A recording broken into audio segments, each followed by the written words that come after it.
Hello, and welcome to another Rang Rouge unit of the week.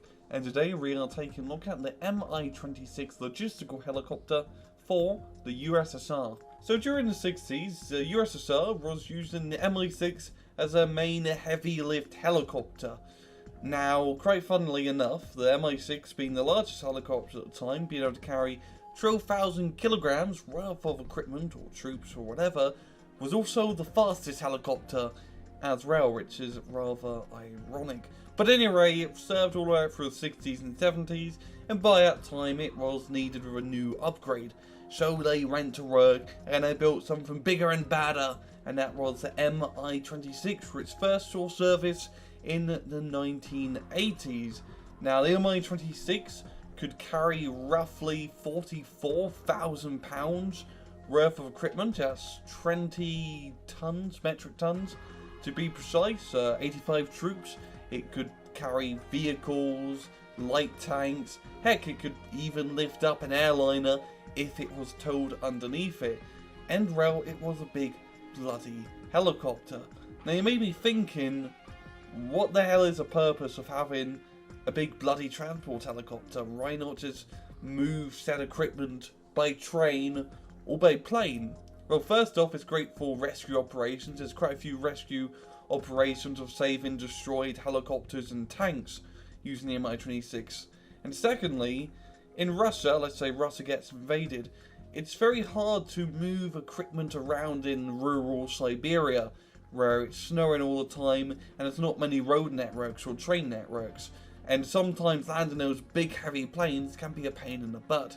So having a transport helicopter that could carry 20 tons worth of equipment and easily fly around left, right and centre to deliver ammunition and whatnot to other military air bases and military bases is a rather good idea.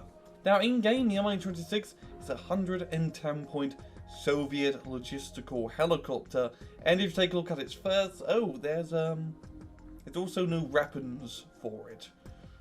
Okay, so let's just take a look at its miscellaneous stats. It has no armor whatsoever, 10 HP, a very big size of course, and bad optics, a speed of a whopping 300 kilometers an hour, which really just proves to show, the bigger the helicopter, the faster you can usually go. It's really just about engine power.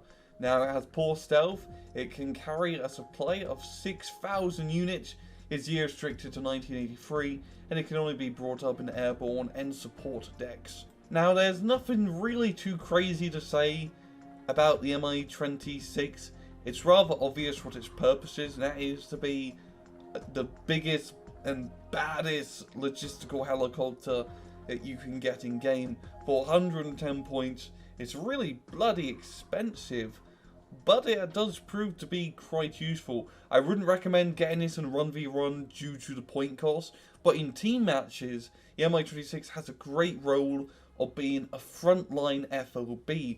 With 6,000 supply, heck, you don't really have to bring an FOB in your deck, because you could get one of these guys moving up near to the front line. I wouldn't use this directly to resupply your logistical AA units, but instead I would use this to be a mid-ray FOB, so you can use this to resupply the trucks, which again risk themselves to resupply your AA units and other tanks and whatnot. But yeah, it's a flying FOB.